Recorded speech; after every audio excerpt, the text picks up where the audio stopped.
चलो देखो इधर, आज हमको पढ़ना है मनुष्य का पाचन तंत्र। तो देखो मनुष्य का पाचन तंत्र यानी मनुष्य का पाचन तंत्र की आकृति बनाओ और उसमें दो प्रश्न पूछ सकता है कि मनुष्य के पाचन तंत्र की आकृति बनाकर उसकी रचना समझाओ। या तो ऐसा प्रश्न पूछेगा कि मनुष्य के पाचन तंत्र की आकृति बनाकर पाचन क्रिया समझाओ, यानी पाचन क्रिया समझाओ, ऐसा प्रश्न भी पूछ सकता है। तो सबसे पहले हमको क्या बनानी है? आकृति।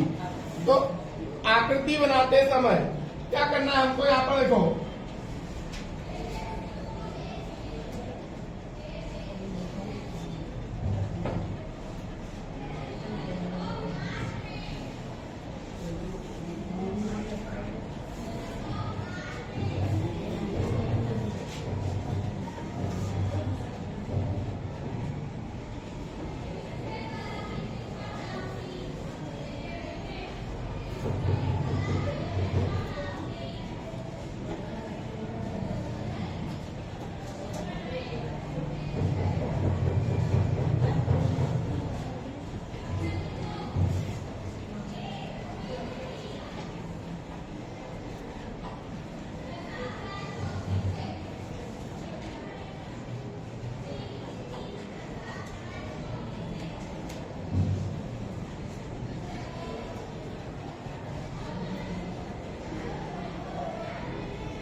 वैसी आपको आकृति बनानी है। फिर आपको लिखने का सबसे पहले देखो, मनुष्य के पाचन तंत्र की आकृति बनाकर क्या पूछा है? रचना। रचना पूछी है तो लिखने का मनुष्य का पाचन तंत्र दो चीजों का बना होता है। एक होता है आहार नाल, आहार नाल, और दूसरा होता है सहायक पाचक ग्रंथि। सहायक पाचक ग्रंथि, ये दो चीज का बना होता है। अब क्या होता है कि आहार नाल का मतलब होता है कि आहार यानी भोजन और नाल यानी नली, यानी जिसमें से भोजन गुजरता है। तो यहाँ पर क्या होता है कि आहार नाल में क्या होता है कि पहला आता है मुख, क्या आता है? मुख। फिर ये आता है हमारा मुख गुहा, मुख गुहा। फिर ये आता है हमारा ग्रसनी, जिसको हम बोलते हैं, ग्रसनी को बोलते हैं कंठ नली। और फिर आता है हमारा ग्रसिका, ग्रसिका को बोलते हैं हम अन्न नली, अन्न नली। फिर ये आता है हमारा आमाशय, आमाशय को हम जठर भी कहते हैं, आमाशय। फिर ये आता है हमारा क्षुद्रांत, क्षुद्रांत को हम बोलते हैं छोटी आंत, छोटी आंत। और फिर ये आता है हमारा बृहदांत, बृहदांत। बृहदांत को हम बोलते हैं बड़ी आंत, बड़ी आंत। और फिर ये आता है हमारा गुदा, गुदा को बोलते हैं मलाशय। और ये आता है गुदा द्वार, गुदा द्वार, जिसको हम बोलते हैं मल द्वार, मल द्वार। और इस प्रकार से आहार नाल में इन सब चीजों का समावेश होता है। तो आपको पहला पॉइंट लिखने का कि मनुष्य का पाचन तंत्र क्या होता है कि आहार नाल और सहायक पाचक ग्रंथि का बना होता है। आहार नाल में क्या होता है कि मुख, मुख गुहा, ग्रसनी, ग्रसिका, आमाशय। फिर आता है हमारा क्या? क्षुद्रांत, फिर बृहदांत, फिर गुदा और गुदा द्वार का समावेश होता है। अब अपने को क्या करने का कि सहायक पाचक ग्रंथि में, सहायक पाचक ग्रंथि में क्या होता है कि यकृत, इसको बोलते हैं अग्न्याशय,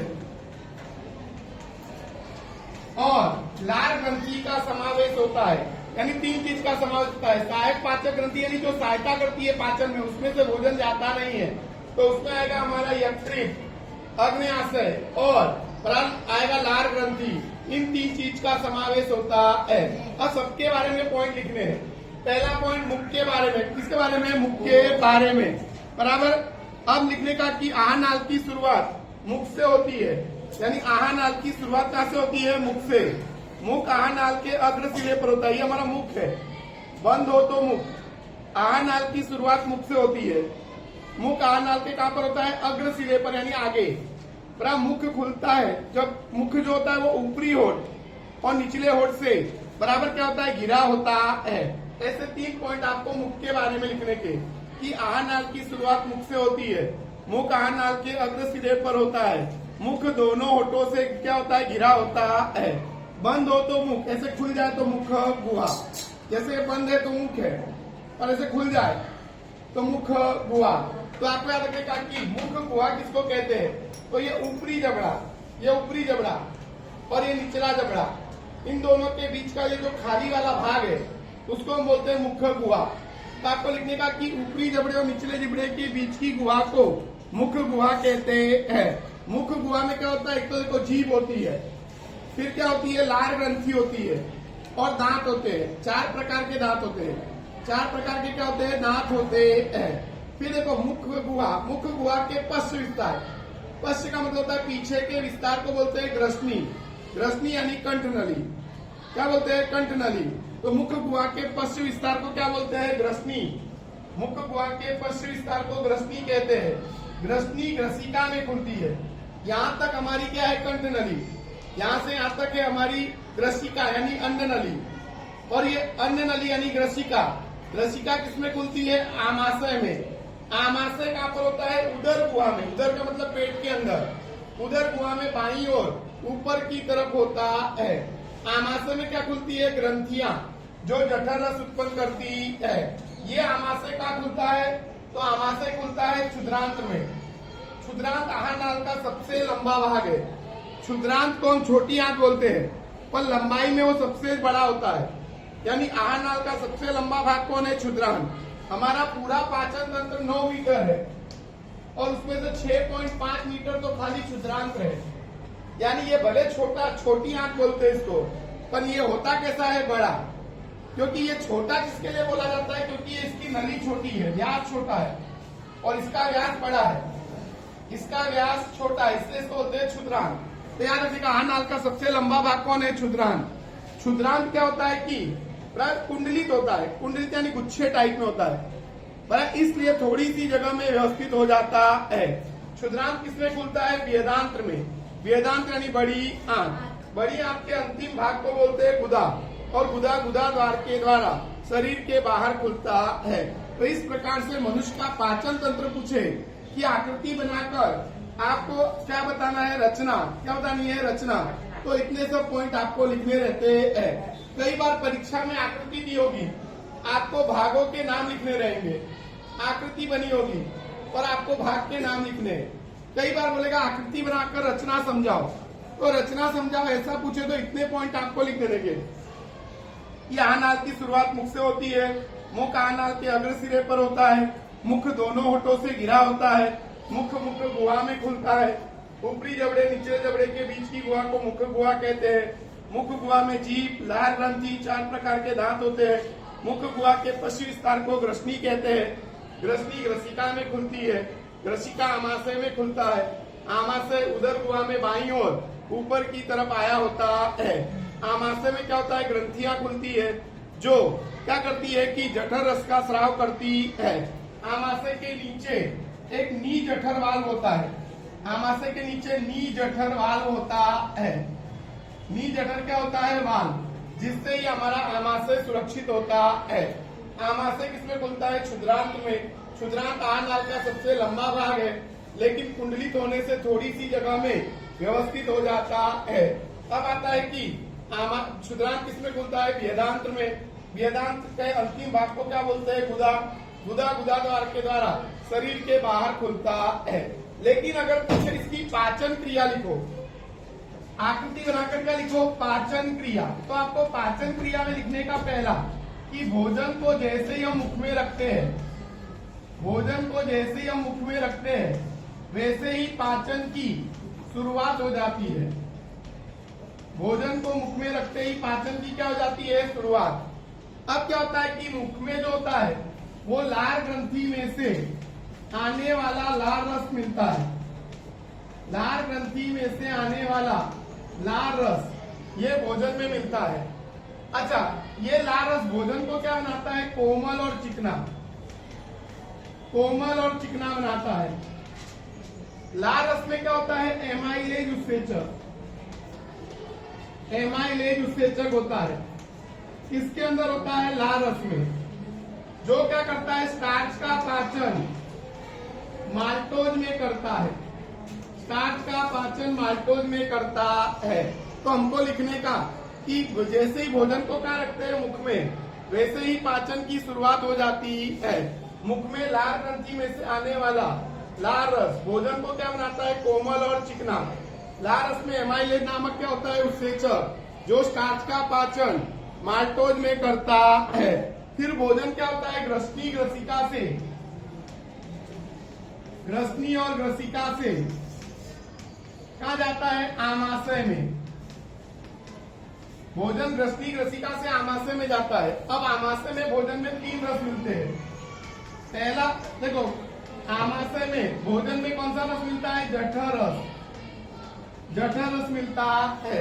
जठर रस में 3 चीज होती है। पहला होता है तनु HCl, यानी हाइड्रोक्लोरिक अम्ल, जो क्या करता है? अम्लीय माध्यम बनाता है, अम्लीय माध्यम बनाता है। तो पहला काम क्या होता है कि अम्लीय माध्यम बनता है आमाशय में। अरे दूसरा, पेप्सिन नामक उत्सेचक होता है, और ये पेप्सिन नामक उत्सेचक प्रोटीन का पाचन करता है, प्रोटीन का पाचन करता है। और श्लेष्म नामक चिकना पदार्थ, श्लेष्म नामक चिकना पदार्थ ये आमाशय की दीवार को अम्ल से बचाता है, अम्ल से बचाता है। तो ये हमको लिखने का क्या लिखने का कि बराबर जैसे ही भोजन को मुख में रखते हैं वैसे ही पाचन की शुरुआत हो जाती है। मुख में लार ग्रंथि में से आने वाला लार रस ये भोजन को कोमल और क्या बनाता है? चिकना। लार रस में एमाइलेज नामक क्या होता है? उत्सेचक, जो स्टार्च का पाचन माल्टोज में करता है। फिर भोजन ग्रसनी ग्रसिका से होकर कहाँ पर आता है? आमाशय में। तो आमाशय में भोजन के अंदर जठर रस मिलता है। जठर रस में 3 चीज होती है। तनु HCl, तनु HCl अम्लीय माध्यम बनाता है। और पेप्सिन नामक उत्सेचक प्रोटीन का पाचन करता है। श्लेष्म नामक चिकना पदार्थ आमाशय की दीवार को अम्ल से बचाता है। अब भोजन क्या होता है? क्षुद्रांत में जाता है। भोजन जाता है क्षुद्रांत में, यानी छोटी आंत में। आमाशय से भोजन कहाँ गया? क्षुद्रांत में, छोटी आंत में। तो भोजन के अंदर 3 रस मिलते हैं। पहला रस होता है यकृत में से आने वाला पित्त रस, और दूसरा अग्न्याशय में से आने वाला अग्न्यासिक रस, अग्न्यासिक रस, और तीसरा आता है आंत्र रस, आंत्र रस। तो ये 3 रस किसमें मिलते हैं? भोजन में। किसमें? भोजन में। अब क्या होता है कि बराबर पित्त रस का काम है, जो आमाशय में से अम्लीय भोजन आया है उसको ये क्षारीय बनाता है। पित्त रस का काम है अम्लीय भोजन को क्षारीय बनाता है। और चर्बी यानी वसा, वसा के बड़े गोलक को ऐसे छोटे छोटे गोलक में बदल देता है। और इस क्रिया को बोलते हैं इमल्सीकरण, इमल्सीकरण कहते हैं। तो इस क्रिया को बोलते हैं इमल्सीकरण। अगला आता है अग्न्यासिक रस। अग्न्यासिक रस में 3 प्रकार के उत्सेचक होते हैं। पहला होता है ट्रिप्सिन, दूसरा होता है एमाइलेज, और तीसरा होता है लाइपेज। ट्रिप्सिन जो है वो प्रोटीन का पाचन करता है, एमाइलेज स्टार्च का पाचन करता है, और लाइपेज वसा का पाचन करता है। तो अग्न्यासिक रस में 3 उत्सेचक होते हैं। ट्रिप्सिन प्रोटीन का पाचन करता है, एमाइलेज स्टार्च का पाचन करता है, और लाइपेज वसा का पाचन करता है। अच्छा, तीसरा आता है हमारा रस आंतरस। आंतरस में विविध प्रकार के उत्सेचक होते हैं, विविध प्रकार के उत्सेचक होते हैं, जो क्या करते हैं? कार्बोहाइड्रेट का ग्लूकोज में